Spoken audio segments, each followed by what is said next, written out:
passed by really quickly, and already Vietnam and the United States are celebrating 15 years of normalization of relations.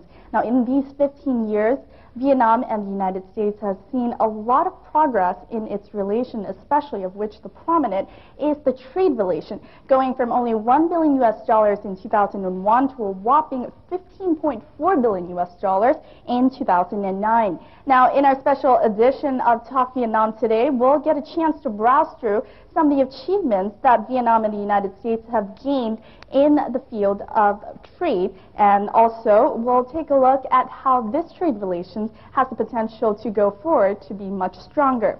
Now, in our talk today, we have the honor of welcoming to our studio today Ambassador Mr. Michael Mihalik, and also with us is Mr. Nguyễn, who is the country manager of FedEx Vietnam and also the chief representative of FedEx Indochina. But before we start our talk, let's review some of the landmarks in the trade relations between Vietnam and the United States in the past years.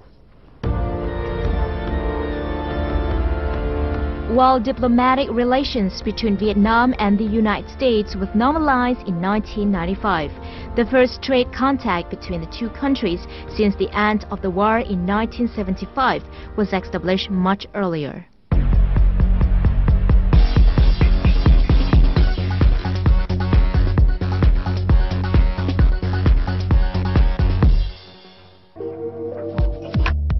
With the agreement of the U.S. administration, several American businessmen and companies started arriving in Vietnam to explore new business opportunities.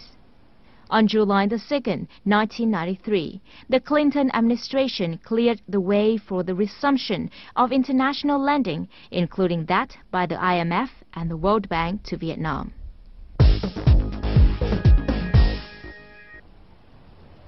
On February 3, 1994, President Bill Clinton lifted the U.S. trade embargo against Vietnam, and the U.S. Senate was quick in approving the decision a week later. Today, I am announcing the normalization of diplomatic relationships with Vietnam. On July 11, 1995, President Clinton announced the normalization of relations with Vietnam.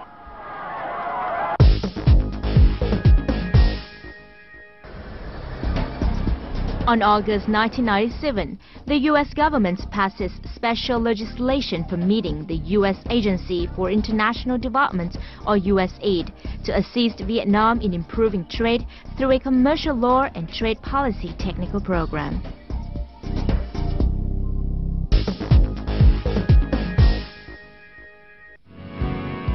On March 11, 1998, President Clinton issues his waiver of Jackson-Vanik Amendment for Vietnam, paving the way for OPEC, EXIM, TDA, USDA, and MARAD activities.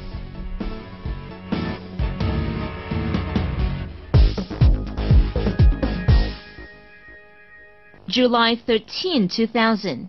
Vietnam Trade Minister Vũ Hoan and USTR Ambassador Bashevsky signed a bilateral trade agreement at the USTR. President Clinton announces the agreement at a White House Rose Garden ceremony. The BTA came into force in December 2001, a factor held by diplomats as a major factor in normalizing economic relations between the two countries. On December 8th and 9th, 2006, U.S. House of Representatives and the U.S. Senate passed legislation to allow the extension of the Permanent Normal Trade Relations, or PNTR, status to Vietnam. Late that month, President Bush signs the proclamation extending PNTR to Vietnam as part of his accession to the WTO. The granting of the PNTR status is viewed as the final and important step in the process of normalizing Vietnam-U.S. relations. The status helped the two countries implement their commitments made under the WTO rules and the bilateral agreements for Vietnam to accede to the Global Trading Club. So thank you very much, Mr. Ambassador and Mr. VNtienganh, for joining us in our studio today. I know you have a very hectic schedule, and we're very appreciative of you coming today. As we said, we're here to celebrate the 15 years of normalized relations between Vietnam and the United States. Now, for you, Mr. Ambassador, you took office 3 years ago here in Vietnam. How was Vietnam in your eyes then? Oh, well, I think the 15 years has been an amazing 15 years. I think we've come a long way. You mentioned the figure from 2001 to 2010 of 1 billion up to 15.4, but I think if you go back a little bit further, back when we first started relations in 1995, I think our two-way trade was about $450 million. And over that 15 years, it has grown, as you pointed out, to 15.4 billion. Additionally, back in 1995, there was zero foreign direct investment from the United States here in Vietnam. And last year, the United States was the #1 foreign investor in the country. So I think over that time period, we've made some amazing progress. We've opened up our markets to each other, and not only in goods trades, but also in services trades. And again, education has played a big role in that. We're now moving up to the next level of trade engagement with our discussions of the Trans-Pacific Partnership, which is a very important sub-regional free trade agreement. We're also continuing our talks on a bilateral investment treaty. We are trying to explore ways to do a bilateral tax treaty. And we're working on a wide range of issues, from climate change to education to regional security issues. It's exploded, the number of topics that we're talking about, the number of visits that have gone back and forth between our two countries. So it's been a very exciting 3 years for me, and it's not over yet. So. Right, exactly. I mean, the relations have definitely changed, not only in the 15 years, but even alone in the 3 years that you've been here. It's seen tremendous growth. Now, for you, Mr. VNtienganh, you've arrived to Vietnam much earlier, about 15 years ago. How was the country at that time? 1989 was when I came back to Vietnam after living 15 years in the United States. I remember coming back to Vietnam at that time. The streets were filled with less cars. The primary mode of transportation at the time was bicycles and motorbikes. There were a few cars, but they were old cars, not the new brands that you see now. There were very few high-rises, very few international restaurants, and very few foreign investments. I recall there were 3 airlines that served Vietnam, 2 of which are foreigners, and 1 was Vietnam Airlines. I recall that the employment was very high, unemployment rate was very high, it was well above 10%. The inflation was very high. Inflation was like close to 300%. Per capita income was less than $200. Yet I felt there was excitement in the air because it was the beginning stages of Đôi mới. And there was excitement coming from the cafes, coming from the colleges, from the schools, that the future was going to be bright. And that's because of Đôi mới. And there was a bright light of hope at that time. I could see that in the youthfulness of the Vietnamese people, and the resilience in their determination. You could say it was a start towards this journey, even towards going to this moment where trade relations and the economic status of the country has changed so dramatically from those days. You talked about how you came to Vietnam in 1989. How did this trip come about? As I mentioned, after living in the United States for 15 years, I felt that there was a need to go back to visit my homeland, especially to visit my mother, who was here with my nephew. And that was a wonderful trip because I was able to seek the help of the Vietnamese government to issue a visa for her to reunite with me in the United States. I spent 2 or 3 days travel the country to see what's out there for FedEx. As a representative of FedEx, I felt that as the economy grows, the country grows, economic development will require fast, reliable transportation. And FedEx, as you know, is the world's largest air express company. So I was grateful that I had the opportunity to visit my family and at the same time to explore the market for FedEx. Well, talking about exploring the market for FedEx, we know that only 50 days after the normalization of relations between Vietnam and the United States, only 50 days, FedEx opened its first office in Vietnam. Now, indisputably, as you said, you've played a major role in that happening. So can you tell us a little bit about that?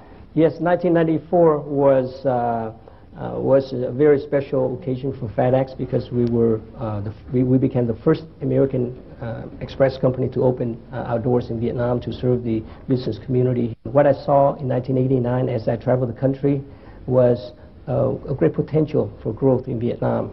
And I captured that in my letter to my chairman, Fred Smith. And this is the letter I wrote to our chairman of FedEx, Fred Smith. We thank you for all your leadership and for the vision to allow us to come to Vietnam. And that is what opened up the door for us because of the vision of our leaders, of our chairman, and the support of the Vietnamese government and the Vietnamese people for American companies like FedEx to be able to operate here. While we operate in Vietnam, we are helping the economy to develop. We're helping the Vietnamese people to gain more access to the world through our transportation expertise. The Vietnamese government has created a lot of favorable conditions, opened up a lot of opportunities for investors, and I think investors should consider the opportunities that are here in Vietnam. And if those investors happen to be Vietnamese Americans, I think the rewards will be multiplied by many times because of the opportunities to visit family members, friends, and reunite. So as you can see, normalization of trade relations between Vietnam and the U.S. created a lot of opportunities for such companies to come into Vietnam. What other benefits do you see in this normalized trade relations, Mr. Ambassador? You know, I think that probably the biggest benefit was simply the opening up of our two markets to each other. That gave Vietnamese companies an opportunity to reach a market of several hundred million people and to sell their goods into the world's largest market. I think that after we did the BTA and then followed that on with the WTO, I think it kind of gave Vietnam like a good housekeeping seal of approval. You know, one of the world's largest economies has said, yes, you know, we think that we've got a good trade relationship with Vietnam, so it's okay for us, our companies, to come in and trade. But it also kind of sent a message to other countries saying that now it's okay for everybody to come in and trade. And I think with WTO and PNTR, Permanent Normal Trade Relations, Vietnam saw its average tariff level with the United States go from 40% down to 4%. So again, just huge opportunities for opening up. But Vietnam, of course, didn't stop there. In 2007, it joined the World Trade Organization, another step forward, which again brought more benefits because it meant lower tariffs, it meant lower trade barriers around the world, and increased opportunity for Vietnam to broaden and strengthen its trade relations. And after that, Vietnam branched out. 2008, 2009, Vietnam became non-permanent members of the UN Security Council and began playing a big role on the world stage. And of course, this year, Vietnam is the chair of ASEAN. So I think that you can see the evolution from first opening up, doing the reform and opening, now doing integration into the global economy. And I like to think that the United States has tried to play a supportive role there. Now, the Vietnam-U.S. bilateral trade agreement, the BTA, signed in 2001, as Mr. Ambassador had said, led to a remarkable rise in the trade relations of Vietnam and also with the United States, and also the economic growth of the country alone when it came into force in 2001. FedEx is among a great number of American companies which has witnessed this dramatic change in terms of the economy of Vietnam going kind of in a skyrocketing development. And we'll take a look in the following report about how. Launching its business in Vietnam since 1995, The development of the FedEx Vietnam is a prime example of the progress in two-way trade. At present, company dedicates one flight a day carrying some 30 tons in express goods, a rise of some 30 to 35% compared to the same period last year. It has also increased its delivery staff number to some 400 now to serve growing customer demand. Vietnam Airlines purchased 4 777s directly from Boeing in January 2002. This was a major commercial landmark underwritten the US-based Exim Bank. The addition of the 777 to Vietnam Airlines fleet was a significant milestone, highlighting Vietnam Airlines as a truly global carrier. During the past 15 years, the U.S. has become Vietnam's top trading partner. Figures from the U.S. Embassy in Vietnam show that the two-way trade has grown from $1 billion in 2001 to $15.4 billion in 2009.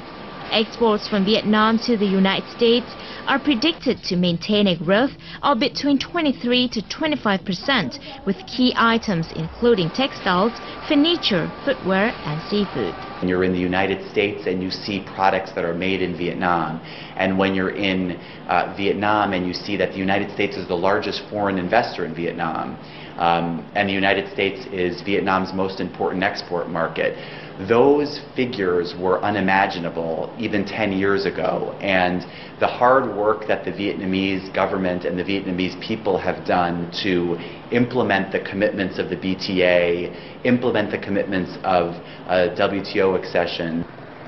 U.S. exports to Vietnam consist mainly of transportation, machinery, manufactured products, food, and other primary products.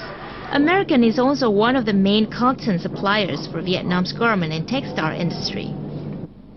Trong vòng có 8 năm, từ năm 2002 cho đến năm 2010, thì Việt Nam đã vươn lên là cái nước xuất khẩu lớn thứ hai vào thị trường Hoa Kỳ. Ngoài ra thì cũng phải thấy rằng chúng ta xuất sang Hoa Kỳ thì chúng ta cũng nhập lại bông từ Hoa Kỳ với một số lượng rất là lớn. Hiện nay thì cái nguồn bông từ Hoa Kỳ nhập vào Việt Nam cũng chiếm đến trên 50% tổng nhu cầu bông sử dụng của Việt Nam. Và như năm vừa rồi thì chúng ta đã nhập từ Hoa Kỳ đến trên 150.000 tấn bông, có trị giá là trên 200 triệu đô la. Và như vậy thì tôi nghĩ rằng Việt Nam sẽ nhập rất nhiều bông của Hoa Kỳ và ngược lại sẽ xuất hàng may mặc sang Hoa Kỳ. Thì cái con đường đó chúng ta có thể áp dụng còn rất nhiều năm về sau. But as trade grows strongly, several disputes have emerged against Vietnamese products such as fish, shrimp, and textiles. According to the Deputy U.S. Trade Representative's ambassador, the U.S. and Vietnam have developed a really balanced trade relationship. The U.S. will work on issues as openly and transparently as possible and in a manner that is consistent with its trade obligation.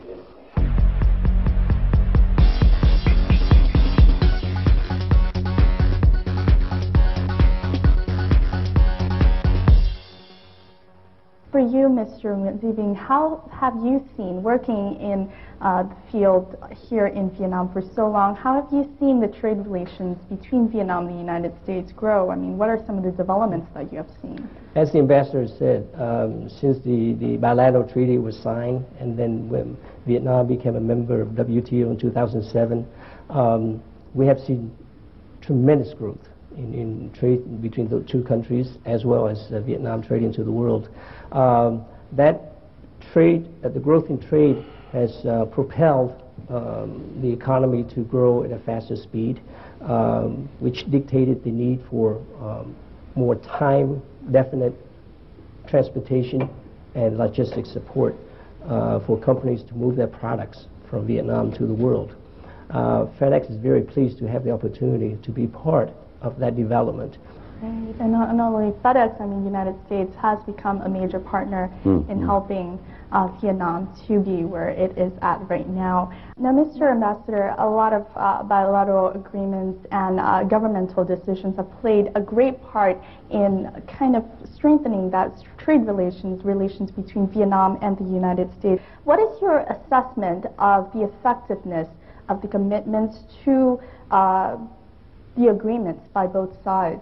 Well, I think when you talk about BTA and or the WTO, I think that both governments have taken those commitments extremely seriously. Our STAR program and our Vietnam Competitiveness Initiative, I think we have, again, expanded capacity within the government of Vietnam so that the government understood exactly what kind of commitments it was getting into at the time, and it has worked very hard to try and implement those.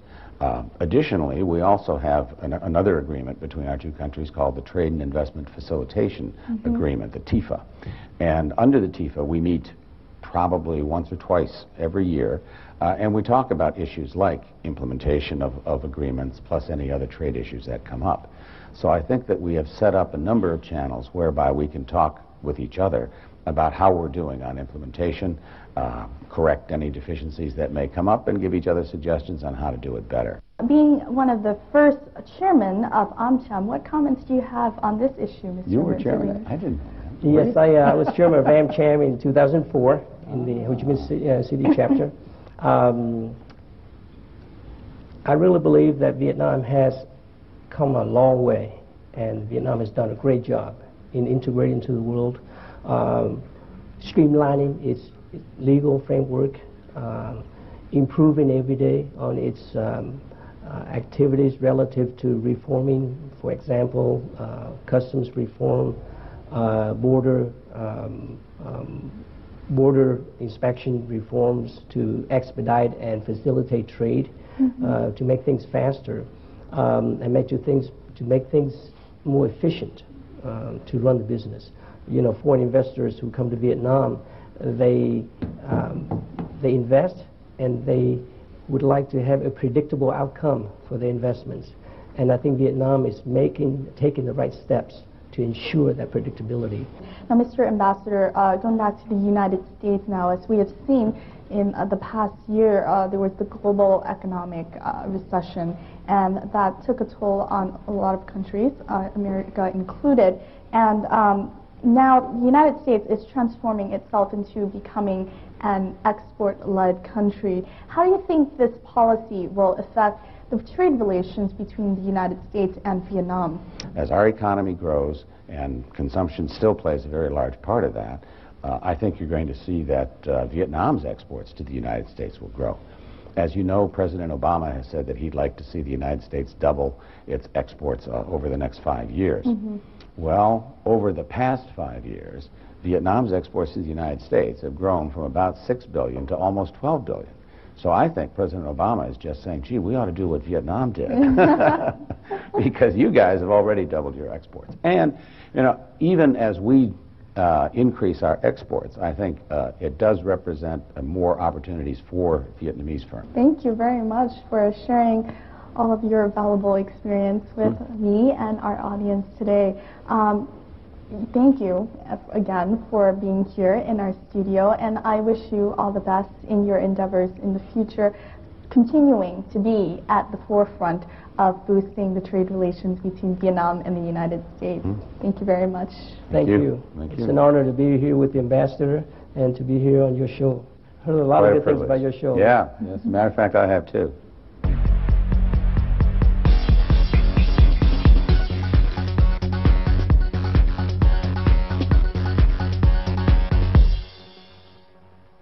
In the second part of the show, we have the very honor of welcoming to our studio today our distinguished guest, Ms. Virginia Foote, who is the chairwoman of the U.S.-Vietnam Trade Council, and also Mr. Nguyễn Duy Khuyên, who is the Director General of American Market Department of the Ministry of Trade and Industry. Now, Khuyên was also the former commercial counselor of the Vietnam Embassy based in Washington, D.C. Thank you very much, Ms. Foote and Mr. Nguyễn Duy Khuyên, for joining us today in our studio. I know you have a very hectic schedule, but it's great that you are here with us today. No, delighted to be here. Great. It's a pleasure.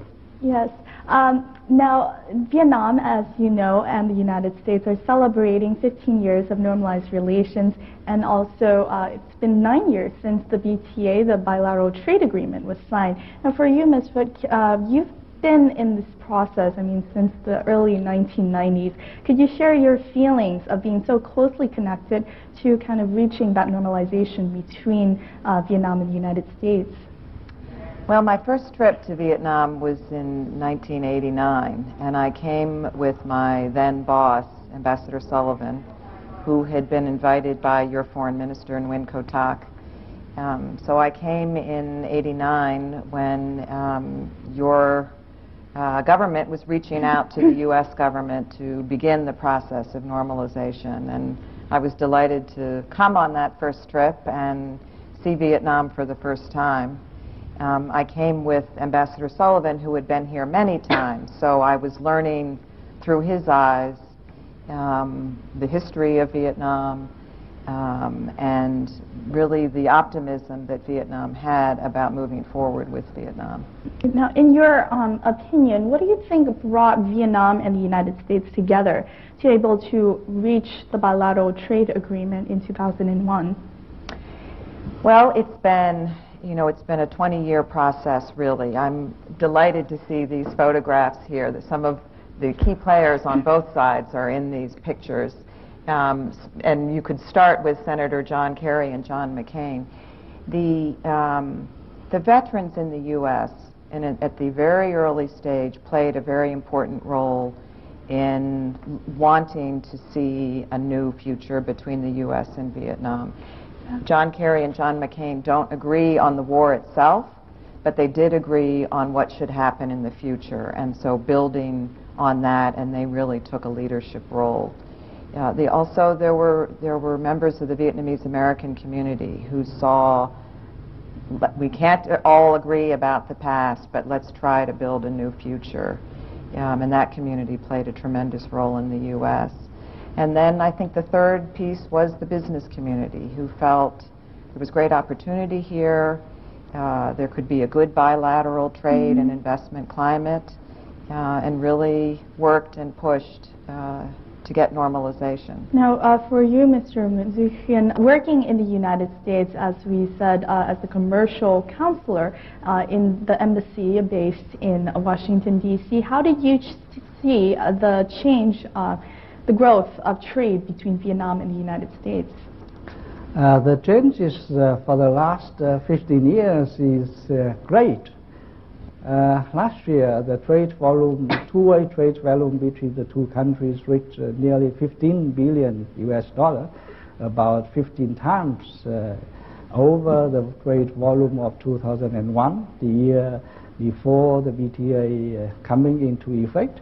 And recently, the U.S. has merged as the biggest, the largest foreign investor in Vietnam, with the presence of many giant companies, groups, and giant projects, such as Intel high-tech project worth more than $1 billion US, or the agreement to build thermal power in Quang Ninh worth more than $2 billion US with AES has been signed, or the GE turbine, power turbine has gone into operation. So the changes, as Madam Foot said, is complete, and the relations is transformed to a new stage. And if the U.S. did not fall into economic difficulty recently, the trade and economic cooperation between the two countries would have been even more developed. So you could say that the bilateral trade agreement laid a milestone for all of this growth to go forward, not only in terms of the figures of the economic growth, but also in all fields of relations between the two countries. Now, as the chairwoman of U.S.-Vietnam Trade Council, Ms. Foot, how have you seen, how do you think Vietnamese and American businesses have made use of this bilateral trade agreement? Well, I think as Mr. Thien said, the numbers are dramatic and impressive and continue to grow. Every year is better than the last. Foreign direct investment continues to grow. The trade volume now, Vietnam is selling more to the U.S. than is buying from the U.S., so we have to work on those numbers. but the success is really in the numbers. I think the flip side is to always be looking at projects that don't happen, or people who come to Vietnam from the U.S. and who don't stay. And one of the things that we try to do is to look at that and to understand why, and to try to help improve the system or improve the process so that more and more people, when they come, they stay. They don't come and look, but they come and stay. And I think that's, that's where the growth is for Vietnam. Now, before we continue our talk, let's take a look at a clip. We're going to take a look at how the Vietnamese market is seen in the eyes of American businessmen who have long connected to Vietnam in the past 15 years. From just some representatives' offices, IBM Vietnam has developed into the first 100% foreign-owned subsidiary in Vietnam. After the BTA agreement was reached, IBM has made a breakthrough with the opening of its global service centers in Vietnam.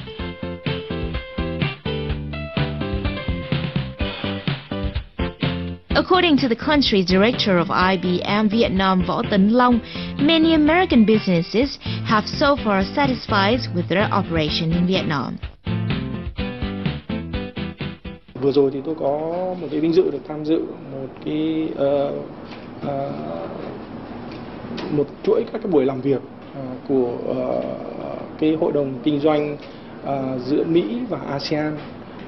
Đó là một cái đoàn bao gồm 23 cái doanh nghiệp khá là lớn, có thể nói là lớn nhất của Mỹ mà đã có đầu tư ở Việt Nam. Thì chúng tôi rất là vui mừng nhìn thấy những cái thành tựu mà hầu hết tất cả các doanh nghiệp nó đạt được ở Việt Nam. Hy vọng rằng là cho đến 5 năm nữa tới, khi chúng ta kỷ niệm 20 năm ngày bình thường hóa quan hệ, thì đó nó sẽ là một cái sự phát triển toàn diện và sâu rộng trong hầu hết tất cả các cái lĩnh vực của nền kinh tế, chứ không chỉ ở trong một số những lĩnh vực mà hiện nay người ta coi là mũi nhọn.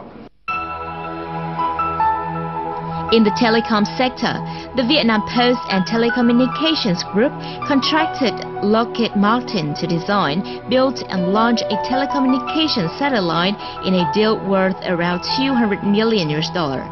Vietnam's first communications satellite, VNASAT-1, was successfully launched at 22:17 GMT on April 18, 2008.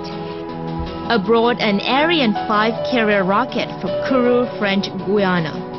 The successful launch of Vietnam's first telecom satellite was a very important step for the trade relationship between Vietnam and the United States. Vietnam is currently the 30th largest trading partner of the United States. I think if the U.S. government and the Vietnamese government work hard, we can grow that number, and Vietnam can be even a more significant trading partner of the United States. Vietnam is growing fast. It opens up more opportunities in trade. The potential to boost two-way trade activities should be further capitalized on in the future with commitments from both sides. Now, continuing with our discussion, Ms. Phut, well, talking about attracting more investors into Vietnam, I mean, you've been in Vietnam, as you said, the first time you were here was in 1989. It's quite a while now. You have a very good understanding of what's happening here in Vietnam. What would you say to American investors, American businessmen who are coming into Vietnam? What do they have to do in order to prepare themselves to go into this market? Well, I think in order to go into any market, you have to do your homework, obviously. There are a lot of big American companies who are quite familiar with global trends and global trade and global procedures. But there are many American companies who maybe they trade with one of our immediate neighbors. So to come to a country like Vietnam is unique and different and something of a challenge. So it's a question of, is your business appropriate here? Do you have a good counterpart in Vietnam? Do you understand what either product you're trying to sell or what project you're trying to develop, and whether there's a local or foreign, or who's your audience for that product? Exactly. I think you really, to go into any country, you really have to do your homework and be realistic about what your possibilities are. Now, in your own opinion, has Vietnam done a good job? Has it succeeded in creating an image of a reliable, good partner, business partner with other American business groups? Yes, but I think there are things that need to continue to be worked on, as there are for every country. You can never get to a point where you say we've done everything that needs to be done and now we just implement it. I think the WTO and international trade agreements try to set the rules for what comes and goes across the border. But what has to happen within the border is an increased level of transparency. The accounting system in Vietnam is not the international standard, and companies don't feel they understand the books, the tax system, the payment system of their counterpart. And that's something that I think Vietnam needs to continue to work on to go the next step in attracting partnerships. On the flip side of the development between Vietnam and the United States, not only are American businesses looking to go into Vietnam, but also Vietnamese businesses are looking at the U.S. market as well. Now, as the former attaché in terms of commerce for the Vietnamese embassy in the United States, how do you, Mr. Hien, evaluate the potential of the U.S. market? I think the potential of the U.S. market is great, and for the past few years, the U.S. has become the biggest export market of Vietnam, but Vietnam ranked only the 30th largest trading partner of the U.S. So there is still spacious room for Vietnam to improve its position in this market. You know, every year the U.S. import around 2,000 billion U.S. dollar worth of goods, and it's a huge market for us and for everyone. And every companies in the world is looking for the U.S. as their market. And the product such as textiles, footwear, furniture or electronics, which we have potential for export, are the products the U.S. needs to import with increasing volume. And the U.S. can supply also many competitive products which we need to import, such as animal feed, means of transportation, high-tech equipment, and chemicals, and many more. So the economic structure of two countries are really supplement. Well, you mentioned some of the top products that Vietnam would like to import or is importing from the United States. In terms of the other way around, some of the top products that Vietnam is exporting to the United States now are leather footwear, stuff like textile and garment, and also products in aquaculture and agriculture. However, there are issues with anti-dumping lawsuits and also disputes over trademarks and among others. How do you think, what would be your advice for Vietnamese businesses currently who have a wish to enter into the American market? I think first thing is that they should not put all their eggs in one basket. It means they have to diversify their export market. Maybe some companies find they can export to the U.S. market now and they can get good money, and they just focus on the market. They don't look for other markets. So when the trade disputes arise, they have no alternative markets for their products. So that's one thing. Another thing is they should focus on the value, on the quality of the products, on the design of the products, on the service, so they can charge higher price. Do not compete on price or on volume. If they compete on price, they cut the price, and then one day they will face, anti-dumping case, for example. And as I said, we have to prepare for trade disputes. So they have to keep good accounting record, to have full information to serve investigation. If they cannot provide enough or correct full information for investigators, they will use whatever information available to them.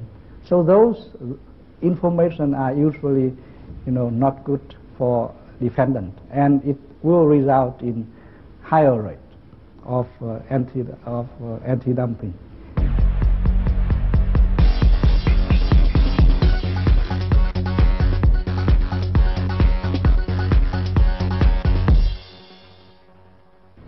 Now, along with all these drastic changes in the past 15 years, going into the future now, Mr. Khien, how do you see the trade relations between Vietnam and the United States grow? I think the trend of growth will continue, and U.S. will continue to be our important, very, very important export market. And U.S. will be among the biggest investor in Vietnam, and not only in economic and trade relations, other relations are developing well now. Okay, what about for you, Ms. Foot? How do you forecast the changes or the future of the bilateral trade relations between Vietnam and the U.S.? Well, I'm delighted that last year both Vietnam and the U.S. Decided to go into the Trans-Pacific Partnership, which is the first real APEC countries. There will be 8 in this agreement, 8 or 9, who have started a process of a regional agreement. The U.S. and Vietnam have not been in a regional agreement with each other, so this is a very important next step. And I think that the Trans-Pacific Partnership, or TPP as we call it, will increase the horizontal harmonization, meaning that the way to do business in one country is not too different from the way to do business in another country. Well, thank you very much for your contribution to boosting the trade relations between Vietnam and the U.S. And I hope that you will have much more luck in terms of continuing that effort. And thank you again for being in our studio today to share your valuable experience. Thank you very much for having us today. And ladies and gentlemen, that is it for this edition of Talk Vietnam. We talked today in order to celebrate the 15 years of normalized relations between the U.S. and Vietnam, particularly in the field of trade. We'll talk more next time. Goodbye.